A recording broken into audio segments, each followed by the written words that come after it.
A mensagem que Deus colocou em minha vida e meu coração tem o tema: a bênção de ser cego. Repita comigo: a bênção de ser cego. Você deve estar perguntando para mim, para o pastor: pastor, que tema é esse? Alguém pode dizer que está sendo abençoado por ser cego? Biblicamente, sim. Abra sua Bíblia, por favor. É um dos livros maravilhosos da palavra de Deus, lá no Evangelho de João, capítulo 9. Nós vamos ler alguns versículos apenas. João, capítulo 9, fala sobre um jovem cego que foi curado pelo Senhor Jesus. João, capítulo 9. Nós vamos ler, assentados como nós estamos, alguns versículos base. João capítulo 9, versículo 1 diz assim: ao passar, Jesus viu um cego de nascença. Seus discípulos lhe perguntaram: mestre, quem foi que pecou? Foi este homem ou foi os seus pais, para que ele pudesse nascer cego? Disse-lhe Jesus: nem ele pecou, nem seus pais pecaram, mas isto aconteceu para que a obra de Deus se manifestasse na vida dele. Nós vamos pular para o verso de número 39. Disse Jesus: eu vim a este mundo para julgamento, a fim de que os cegos vejam e que os que veem se tornem cegos. Repito, disse Jesus: eu vim para que os cegos vejam e aqueles que veem se tornem cegos.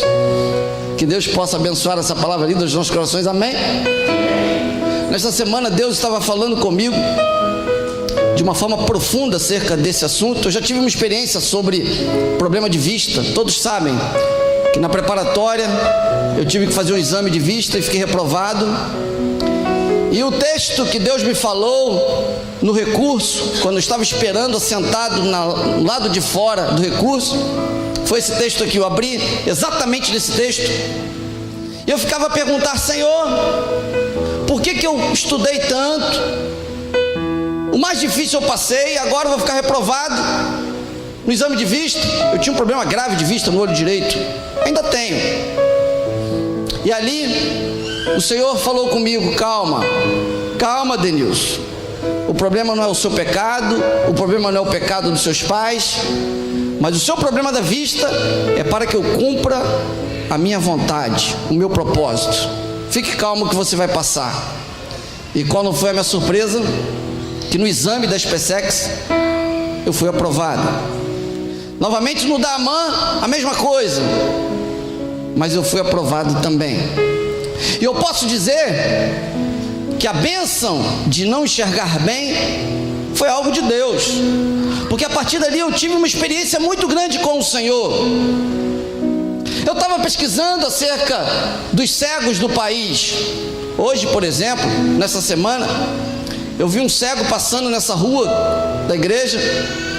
Irmãos, uma dificuldade muito grande em se locomover. Ele com a bengala, batia num carro, batia em outro. E eu vi acerca da dificuldade de um cego. Eu comecei a pesquisar acerca da cegueira. E eu notei que no país em que vivemos, existem 1/4 da população possui algum tipo de deficiência, sabia? Desses 25%, quase 3,1% tem problema de visão. Se você notar, de cada 100 pessoas no país em que vivemos, 3 pessoas estão com problema de vista. O problema de vista é algo crônico. É muito ruim uma pessoa ter esse problema. Na verdade, aos olhos humanos, isso é ruim demais. Mas eu gostaria de dizer que Deus olha de forma diferente. Você sabia que a cada 5 segundos no mundo, uma pessoa fica com cegueira? Pastor, por que o senhor está falando isso? Porque o texto bíblico em que a gente acabou de ler, o próprio Jesus aqui na terra, ele fala assim: olha, Deus tem um propósito com a cegueira.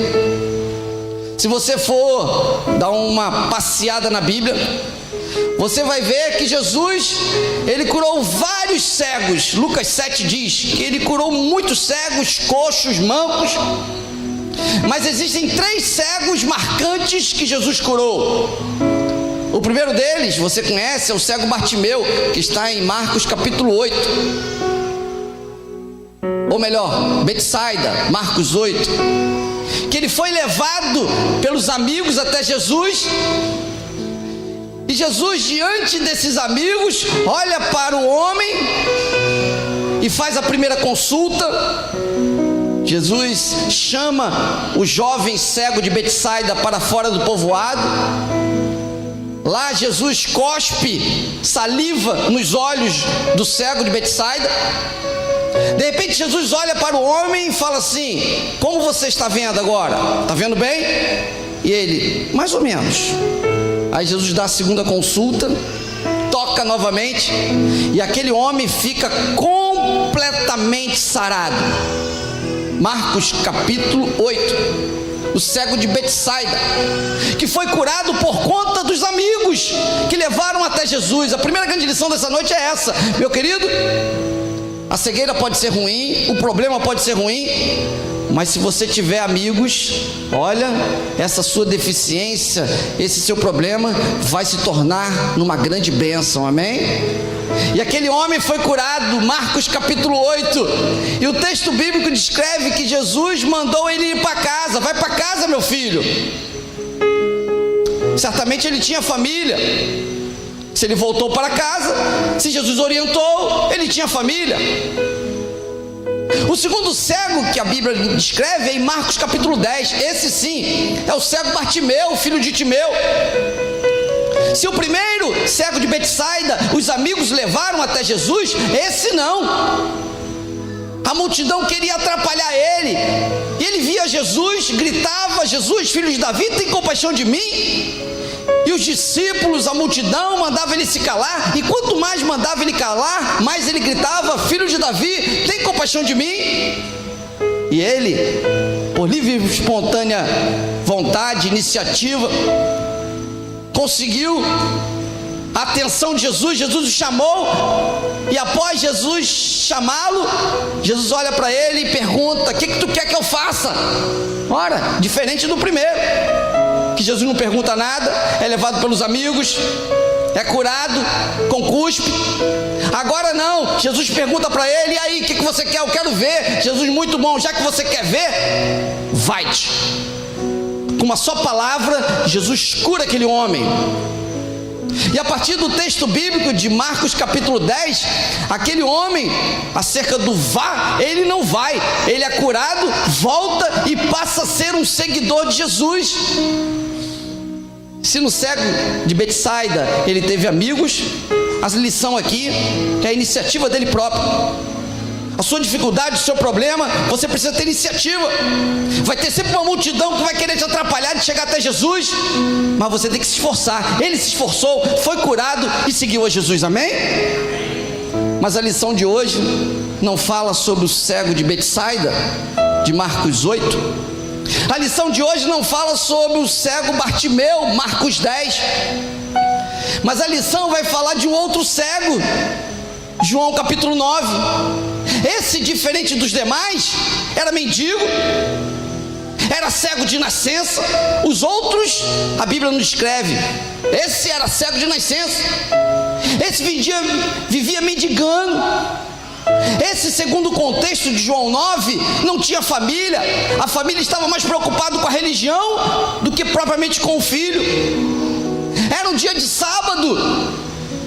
Ele estava lá, todo destruído, acabado. Se o primeiro cego de Betsaida ele tinha amigos, esse nem amigos tinha. Se o segundo cego tinha uma iniciativa, Bartimeu, esse nem iniciativa tinha. Ele estava cabisbaixo, acabado. Eu estava colocando algumas características dele aqui. Ele estava mendigando. Ele era um camarada anônimo, não tinha nem nome. Era um sábado, ele era um pedinte. Ele na verdade estava abandonado pela família. Ele na verdade estava sendo deixado pela religião, desprezado. Ele fora excomungado. Estava ele lá, o cego de nascença. E o texto bíblico, de forma grandiosa, de forma tremenda, mostra que Jesus estava andando e de repente os discípulos olham para Jesus, olham para o cego, diferente dos outros, e perguntam assim: Jesus, esse ceguinho, esse cego que está aqui, que todos nós conhecemos, cego de nascença, mendigo, pobre, excomungado, a culpa é de quem por ele estar assim, a cegueira dele? A culpa é dele ou é a culpa dos pais dele? Aí Jesus fala assim: olha, meus queridos, a culpa não é dos pais, a culpa não é dele, mas ele está assim para que se cumpra a vontade de Deus.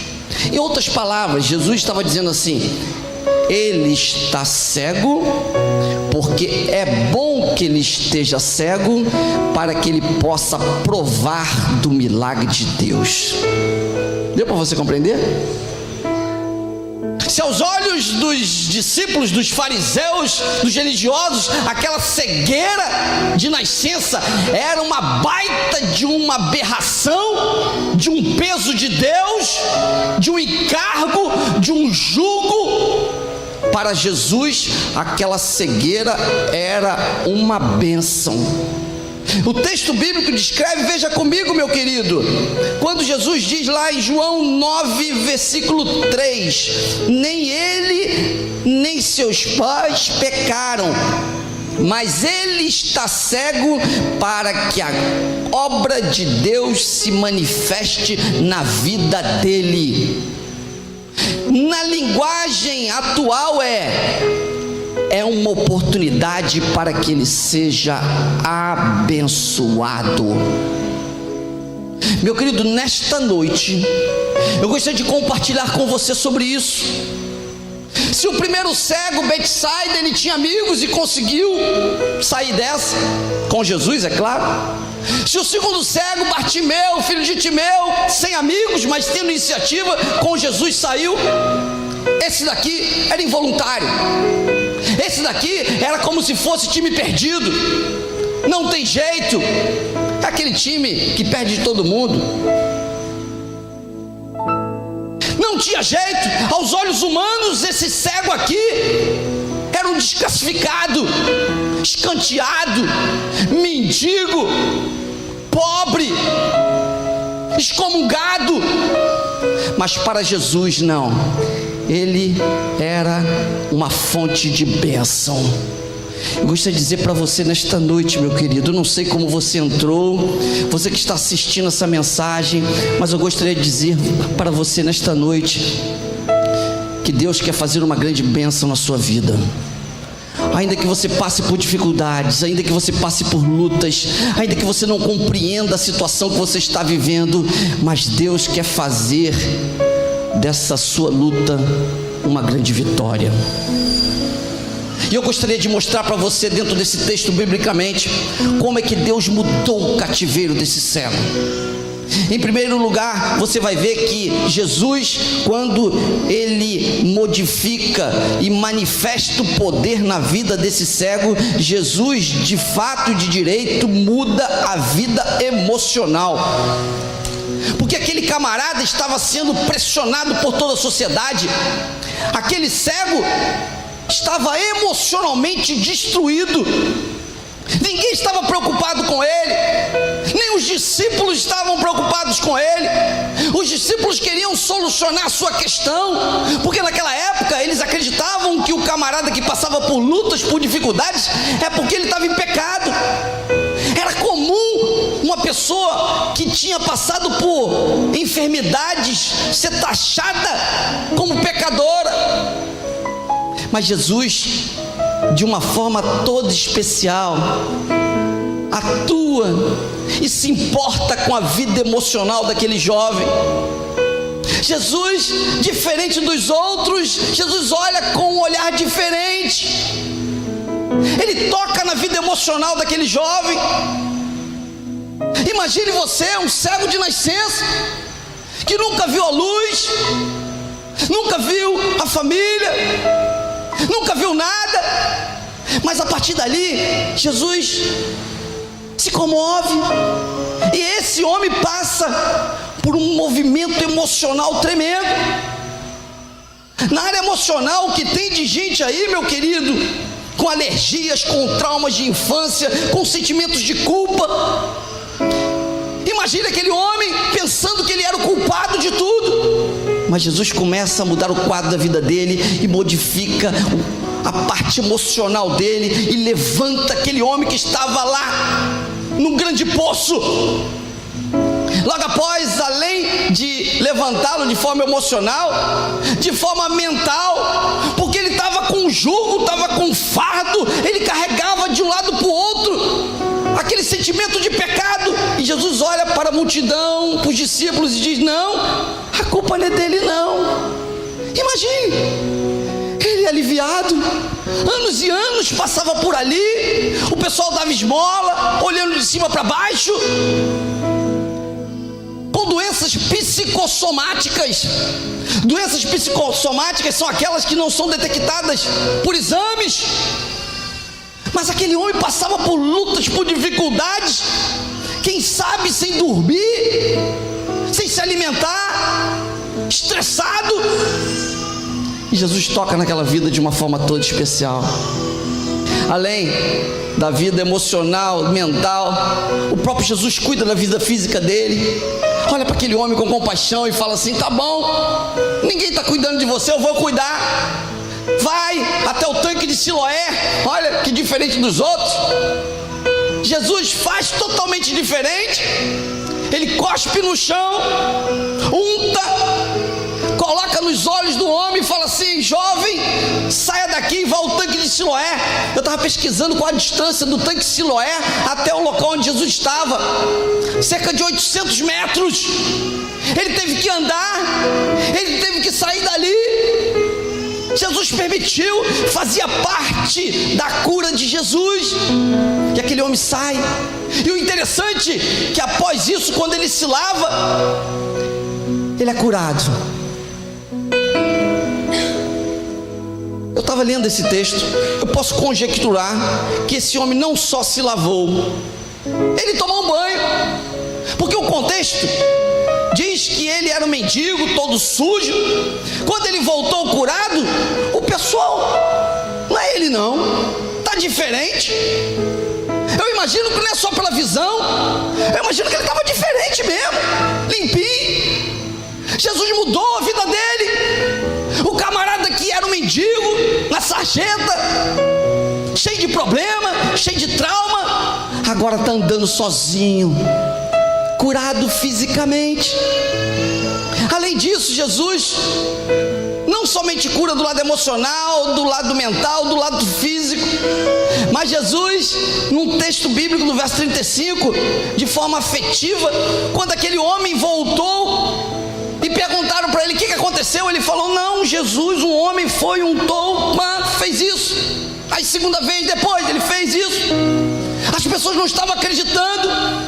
Perguntaram os pais dele, que eram vivos, que tinham abandonado ele. Os pais estavam mais preocupados com a religião do que com o próprio filho. O texto bíblico descreve que eles falaram assim: pergunta para ele, porque se ele estivesse respondendo que era Jesus, os pais eram expulsos da sinagoga.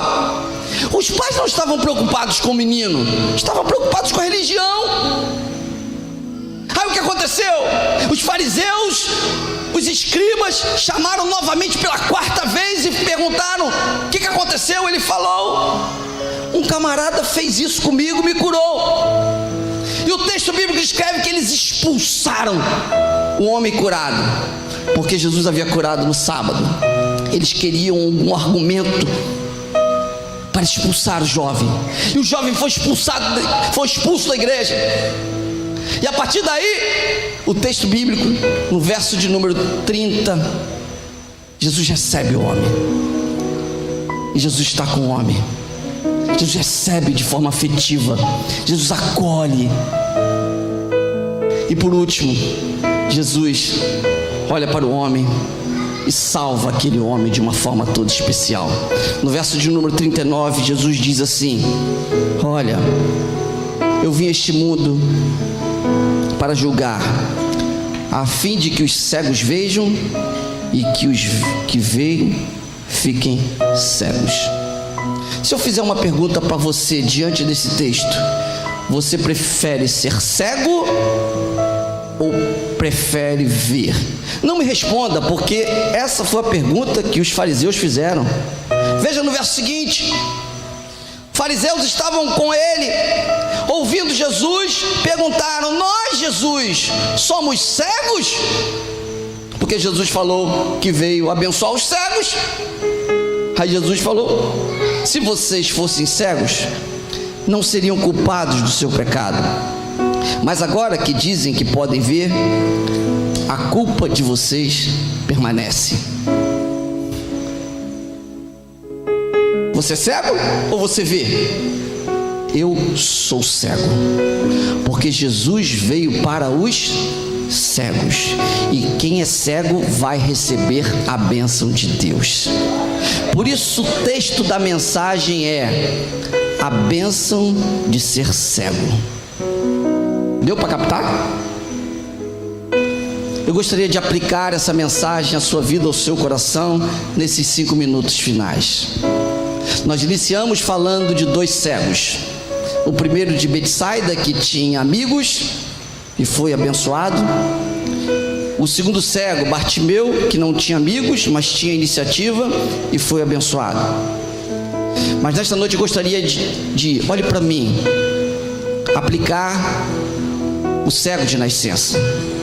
Um cego que estava escanteado, que estava passando por problemas emocionais, problemas mentais, problemas físicos, afetivos e problemas espirituais.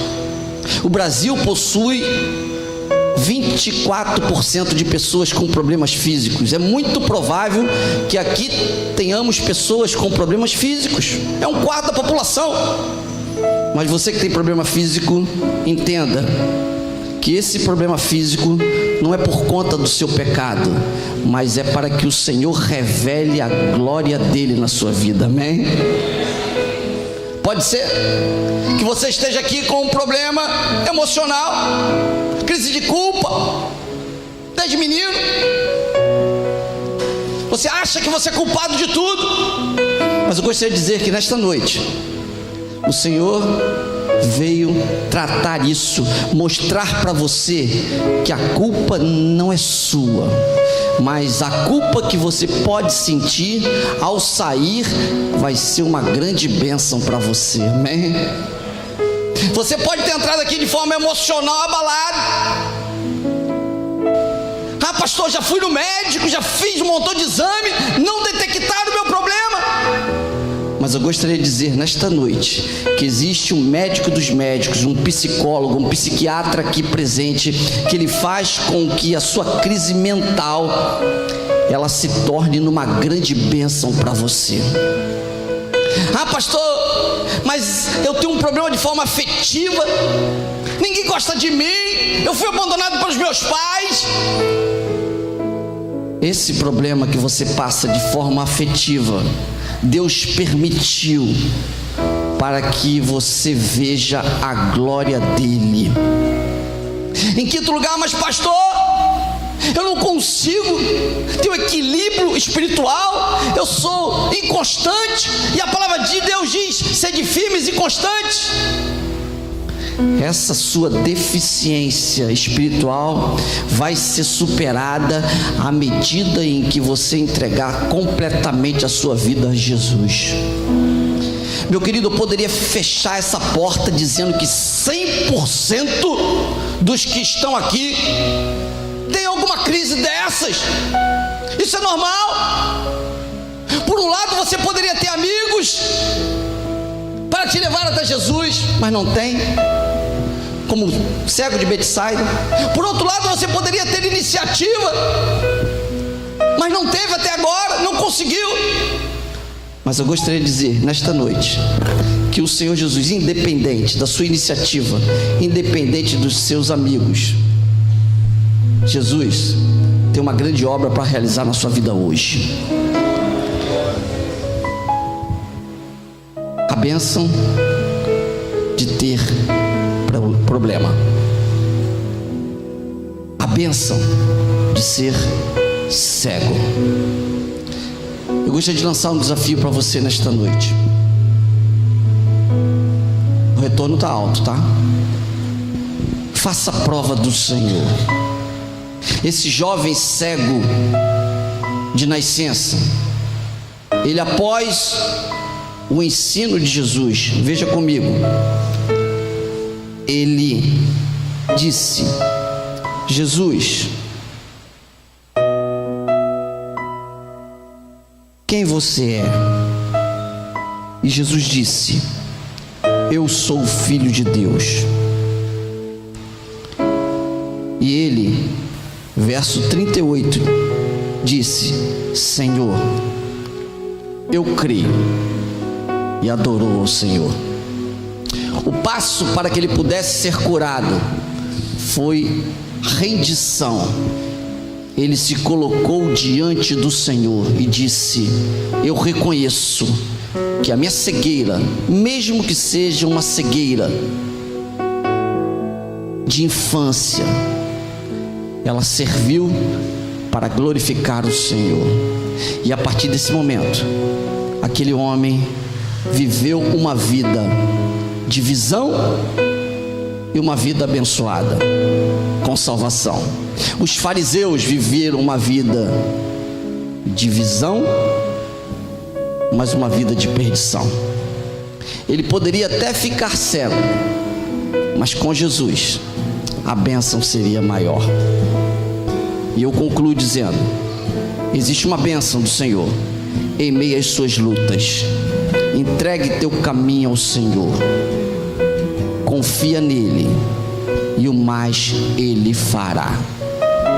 A bênção da sua luta, da sua limitação, será com Jesus. E Jesus nesta noite diz: vinde a mim, todos vós que estáis cansados e sobrecarregados, e eu vos aliviarei. Entregue seus problemas emocionais, mentais, físicos, afetivos e espirituais diante do Senhor, e você vai provar a manifestação do poder de Deus na sua vida. Tome posse disso, em nome de Jesus.